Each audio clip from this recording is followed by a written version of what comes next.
Welcome back to Harbaugh. The biggest question of the last decade is how our country was led into invading Iraq based on a Bush administration fact that turned out not to be a true fact, that Iraq had or was on the verge of having nuclear weapons. In July of 2003, just after the U.S. invasion of Iraq, former Ambassador Joe Wilson wrote an article in the New York Times that said that he had personally traveled to Africa to check out a concern by Vice President Cheney in 2002 that Iraq had tried to buy nuclear materials from Africa. Wilson said that he could find no hard evidence that Iraq had tried to buy the nuclear materials, but that Cheney and President Bush had ignored his report and continued to use the claim of an Iraq deal with Africa as a key justification for war with Iraq. The way in which Cheney's office reacted to Wilson's charge remains under what the U.S. Special Prosecutor calls a cloud of dust thrown in the air by Cheney's Chief of Staff, Scooter Libby, who was convicted on charges of perjury and obstruction of justice. After all these months, we now have Vice President Cheney's testimony in the Libby case and have a chance to see it in a greater light.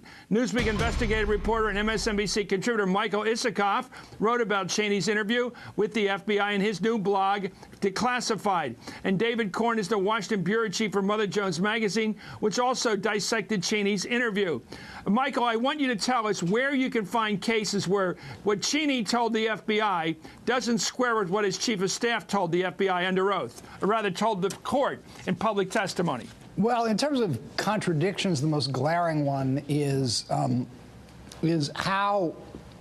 whether or not Cheney had shared the information that Joe Wilson's wife, Valerie Plame Wilson, worked at the CIA with Scooter Libby. It was the outing of Valerie Plame Wilson that prompted the whole criminal investigation in the first place.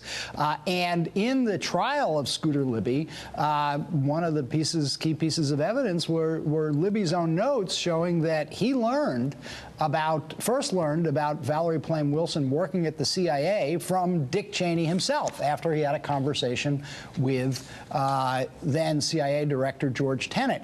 In this FBI interview, Cheney says he doesn't recall ever sharing that information with Scooter Libby. It's one of, I think the AP calculated 71 instances where he said he didn't recall during the interview. So in terms of the substance, that's probably the one contradiction that leaps out the most. But I think the more interesting part of the whole interview is just the sort of raw look at Dick Cheney, the irascible, uncooperative witness who has disdain for the CIA. He talks about them as amateur hour and talks about their incompetence, disdain for the press, disdain even for the investigators themselves. And towards the end of the interview, he's complaining he's pressed for time to sort of say, I don't even have time for you guys. I don't have to be sitting here listening to these questions. I think that's the most interesting part of the interview. David Korn, what blows my mind on this is the loyalty of Scooter Libby, who took the fall, as they used to say in the old mystery stories. He took the fall.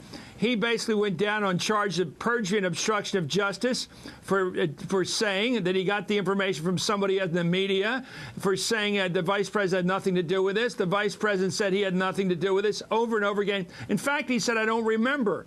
In other words, all this was going on in the vice president's office, according to the trial.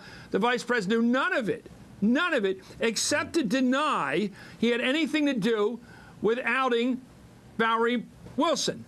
That's the only thing he said on the record. He couldn't remember anything else except that. I think the interview transcripts show, too, that Dick Cheney probably was in the crosshairs of Special Counsel Patrick Fitzgerald for possible lying to the investigators. I mean, it wasn't a sworn statement, but if they still were investigators, because when he said, as Mike just laid out, that he didn't say that he just didn't recall what he told Libby or what he didn't tell Libby. He said he had no idea, that's his words, no idea how Scooter Libby learned that Valerie Wilson worked for the CIA, when in fact Libby's own notes show that Dick Cheney told him. And it's not just that they had one conversation about this in June 2003.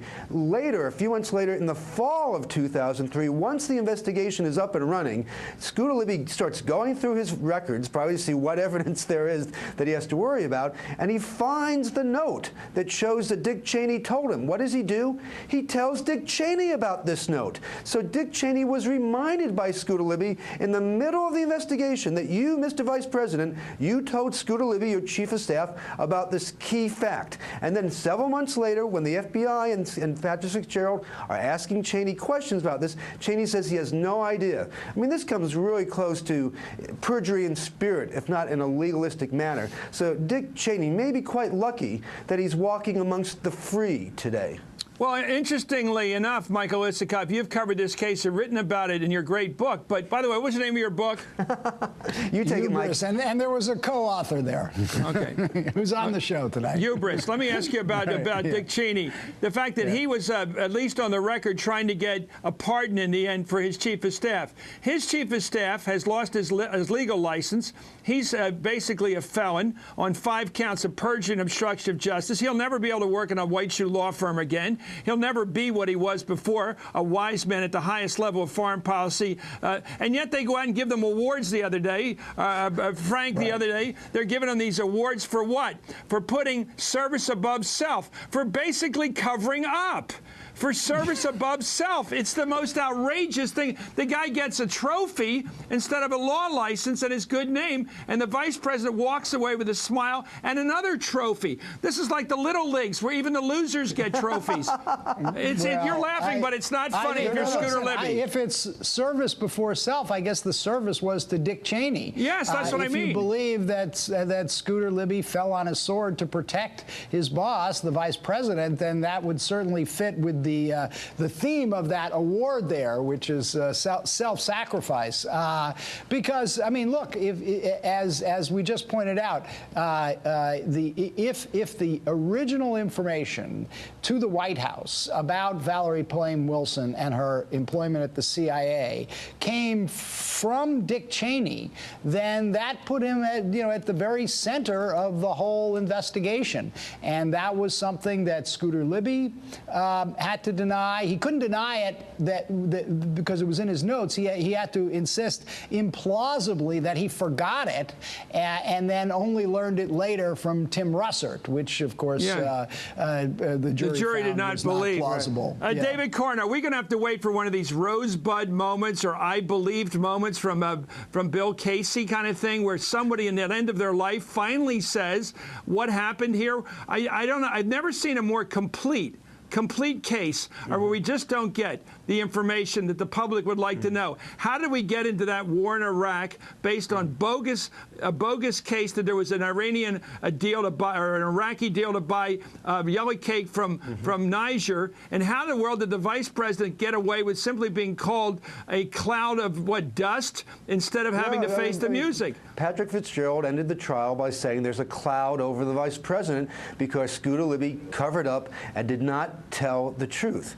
And to this date, because Patrick Fitzgerald, his job was to prosecute a crime, not to produce a public report to give us all the details, there are still lots of questions. We still don't know a lot about Karl Rove, who was one of the initial leakers, and what did he tell the president? The White House lied to the public when it said that Karl Rove was not involved, when in fact he was involved. And today he does quite well as a talking head on yet another network, and having once had a column for Mike's own news magazine. Scott McClellan, who was a low-level figure, did his tell-all. But the question is whether the neocons and others, who are a very tight-knit bunch, as you just saw from that award ceremony, Doug Feith was there as well. Don't forget him. Whether any of these guys end up dropping a dime on the whole gang at some point, I'm not sure I'd bet on that, Chris. We may be waiting a long time. Well, I just think, meanwhile, Cheney has developed a dynasty. He's got a dynasty of family members out there selling the case. It seems like it's going to go on forever. He's become the Pearl Mesta of Washington. He's out there holding salons and soirees. It never ends, except we never get the truth.